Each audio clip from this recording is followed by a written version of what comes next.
Now, the Three Martini Lunch with Greg Corombos and Jim Garrity.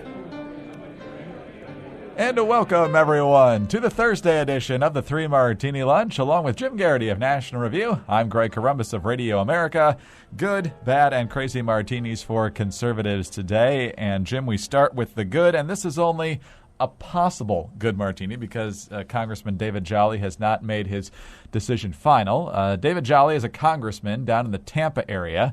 He won the seat under special circumstances a number of years ago, but recently the congressional districts in Florida have been redrawn, and it's now much more favorable to Democrats. It had been one of the most competitive districts in the state and probably still is, but now it leans Democrat, and our old friend, the orange champion, Charlie Crist. Man, orange politicians really popular these days, but Charlie Crist, after having failed to win a Senate race against Marco Rubio, having failed to win back his governor's seat in 2014, now running for the House, and right now he's got only token opposition. Jolly is running for the Senate in a crowded field, but he's largely out of money. And with a June 24th filing deadline looming here in the next couple of weeks, he is making serious consideration of dropping out of the Senate race and getting back into the House race to try and keep that seat. So, Jim, this could be good on a number of fronts if he actually does it. Number one, there are much better conservative candidates in the Senate race, including Congressman Ron DeSantis, even although he is not currently in the lead in that race. But giving Charlie Crist at least a good competitive race and hopefully seeing him lose yet again, there's definite upside if Jolly makes this decision. Sometimes a good competitive Senate race opportunity can be a problem for a party, and I think that's what happened in the Florida Senate race. You mentioned DeSantis, the lieutenant governor, Carlos Lopez Contreras, I believe is how you pronounce his name, is running down there. Basically, every Republican with statewide ambitions knows that, Rick Scott's going to be in there till 2018 in the governor's mansion. Rubio was retiring, and here was an opportunity, and they jumped in. In some cases, some of these guys probably weren't ready for this kind of a bid. I remember discussing this with Rick Wilson way back when. Look, Florida's a really expensive state to run in. You got like 15 big, media markets, and you basically are running, if not quite a national race, it's probably one of the most expensive and complicated and labor-intensive races you can possibly run. Now, the thought, Greg, of Charlie Crist being in the Congress in 2017 and Marco Rubio not, feels like a really mean cosmic joke upon us. Taking the victory of 2010 and yanking it away from us and saying, ha, here's that guy who you thought was completely done when he was stuck doing law firm commercials down in Florida. This is a pretty darn Democratic district. This is one that, Obama won very big twice. Crist won it pretty well as it's now drawn when he was running against Rick Scott.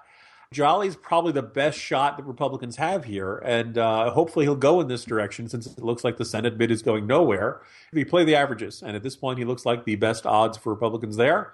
And hopefully he'll make that move, and everyone will kind of be able to put your best talent on the field in the best positions possible. Hopefully Charlie Crist finds a way to lose again, but just think of the decline in stature even if he does win, because he had that big endorsement of McCain that a lot of people think is the reason McCain won Florida in 2008, and there was some chatter about him being the running mate. Ultimately, of course, it was Sarah Palin. Then 2010, he takes the risk on the Senate seat, loses. Runs again as a Democrat for governor in 2014, loses. So even if he becomes one of 435 members of the House, which we certainly don't want to happen, it's a far cry from where he was just a few years ago. He will have lost as a Republican, lost as a Democrat, and lost as an independent. So I was wondering if he would go Green Party or Constitution or Libertarian or something. But no, it looks like he's back to being a Democrat. And look, by picking one of the friendliest districts he could, he does have a shot at a comeback here. And God, would that be insufferable, Greg. Yeah. This is a good martini.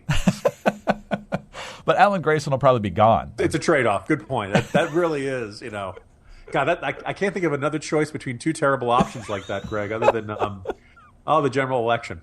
For president? Yes.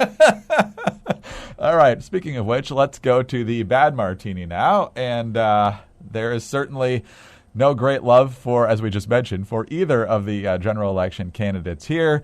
There is an active Never Trump movement, but as Jim has pointed out, there's also a very active Never Hillary movement. But some in the Never Trump movement don't see it that way. People who call themselves Republicans have now started a PAC to actively assist Hillary Clinton in becoming the next president of the United States. And they have released an ad. I believe this is only on the web, but this is their ad. In the 1960s, voters rejected extremism in an incredibly dangerous world. In the 1980s, America chose a leader who understood the terrible consequences of blundering into World War III. We can't gamble everything on Donald Trump. The choice to keep our children safe is clear. Proudly paid for by Republicans for Hillary.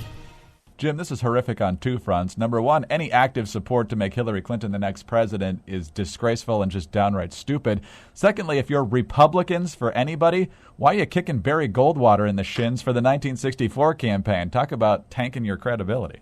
Well, I was just about to say there, Greg. I mean, I suppose by comparison you could make this, but are we totally sure Lyndon Johnson and Richard Nixon were not extreme at all? I mean, there are probably some people who would dispute that. In the 60s, we rejected extremists. Maybe, kind of, sort of. Anyway, the other thing, look, I'm going to have to a bone to pick with a guy I'm usually on friendly terms with, Jamie Kirchick, writing over in the Daily Beast, who makes the argument that Hillary Clinton is the conservative in this race. Now, I've got my beefs with Donald Trump, and I could very easily argue Donald Trump is no conservative. But Jamie, step back here. All right, whoa. Hillary Clinton is not the conservative, right? You can look at her long history, her long record. If you want to say small c conservative, meaning risk averse, maybe you could make that argument. I guess a lot of this hangs on the notion that she would be more hawkish than Trump. I don't know whether you can call Trump a dove or whether it's just more accurate to describe his foreign policy vision as incoherent and contradictory. But best case scenario for Hillary, and I'm not really looking toward, we shouldn't count on the best case scenario. Best case scenario, she becomes Tony Blair, the hawkish leader of a fundamentally dovish party. But I don't think there's a reason to believe she's going to be this, full-fledged, let's build up the military, strong defense, don't back down from threats, commander-in-chief. And then the rest of it, I mean, where else are you going to look for in her spending choices and her social policy? Her belief in restrictions on government power. There's really nothing all that conservative for that. So I can, look, I'm the first, right of center Republican guy saying I can't vote for Trump. But the idea of saying, and thus I'm going to jump on the Hillary bandwagon, what makes you a Republican anymore? What does she do for Republicans? Or in the case of Kirchick's argument, for conservatives. So I think it's kind of an indication of just how ideologically twisted this year has gotten, just how desperate folks are. If you thought there were people who were upset about the conservatives, the occasional Republicans who voted for Obama in 2008, I think grudges against the Republicans for Hillary are going to last a really long time in the years to come. Oh, absolutely right. And if your dignity and your conscience preclude you from voting for Trump, how suddenly do they allow you to have the conscience and the dignity to vote for Hillary Clinton, given her corruption, most likely being 100% wrong on virtually every issue that's going to come down the pike? And Jim, in a really poor paraphrase of Lloyd Benson, I don't know Tony Blair. He's not a friend of mine, but Hillary Clinton is no Tony Blair. Tony Blair had a profile in courage, and we know Hillary Clinton will be she'll get on the right side of the issue when and if the polls ever get there. That's pretty much where she is. Are we defining Republican as just anybody who beats Bernie Sanders? The recriminations will last, I think, as you said, and rightfully so. Any active assistance for Hillary Clinton not only borders on insane, I think it's clinically insane. But all right, on to the crazy martini now. And Hugh Hewitt, you've been a guest on his show many times. He's very fond of his Cleveland sports team, so he's probably fairly happy today after Game 3 of the finals last night. But he has also been seen as a panelist on the CNN Republican debates, and he famously did not endorse during the primary season. But now that the primary season is over, he's decided exactly what needs to happen. Here's Hugh Hewitt on his radio show. This is largely in reaction to how Trump has handled the whole Judge Curiel thing in the last few days. It's like ignoring stage 4 cancer. You can't do it. Got to go attack it. And right now, the Republican Party is facing the plane is headed towards the mountain. I want to support the nominee of the party, but I think the party ought to change the nominee because we're going to get killed with this nominee. And I have never said that. I waited till after the primary was over. I stayed Switzerland to the end. And the 72 hours dovetailed with that. They ought to get together and let the convention decide. He wants there to be massive rule changes on the fly there and to potentially pick a new nominee. He says if Donald Trump can do a major makeover in the next few weeks, then they should let him stay. But Jim, he's kind of late to the party here on this criticism, and even those who don't like Donald Trump would probably agree that completely changing the rules that everybody ran under for the past several months is not a good idea. Yeah, when I'm struck there, and I've been a guest of Hugh. Years and years ago, I was a guest host. I think very highly of Hugh, but I'm kind of left scratching my head. And he says the plane is headed towards the mountain and we're about to crash. Some of us were saying this all along. Some of us read a cover story against Trump. And I understand Hugh probably felt obligated with his role on CNN as a debate moderator, as a debate questioner, that he had to play Switzerland, that he had to be neutral, that he had to not take sides. But it's kind of jarring to hear this from him because the entire time, folks like National Review were saying, we can't nominate this guy. It's going to be a disaster for the party. And if Hugh was not poo-pooing it, he certainly wasn't, concurring with it. And now it certainly looks like he was concurring with it all along and just not saying.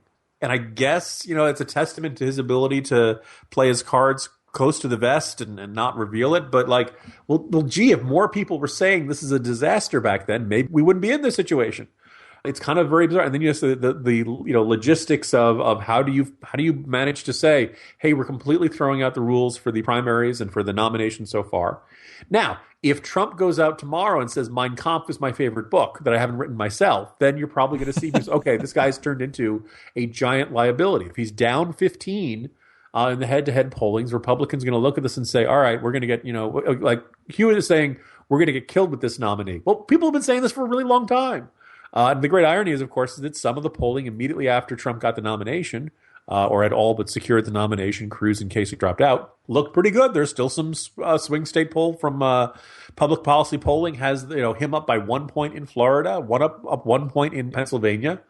He doesn't look as much as a surefire political liability. Now, let's give a couple of days. Let's see if those judge comments percolate. Let's see if there's a big swing against people. Let's see if he's, people pointing out that, the head-to-head looks pretty good, but you can run up a big numbers in Appalachia of Pennsylvania, but if you're getting crushed in the Philadelphia suburbs, it's not going to be competitive. So to quote our favorite film of all time, Greg, welcome to the party, pal. Where's Al Powell when you need him? There's he really is Al Powell. There is no issue in life that cannot be explained or illustrated by Die Hard. That's right. It's a movie for all seasons. It is the Rosetta Stone of our culture. Jim, more depressing news. Ben, we only have 5 more months of it. So, well, no, we have 4 more years of it at least. Jim, talk to you tomorrow. Happy Thursday, everyone. See you tomorrow. Jim Garrity of National Review. I'm Greg Columbus of Radio America. Thanks for being with us today. And be sure to tune in again on Friday for the next 3 Martini Lunch.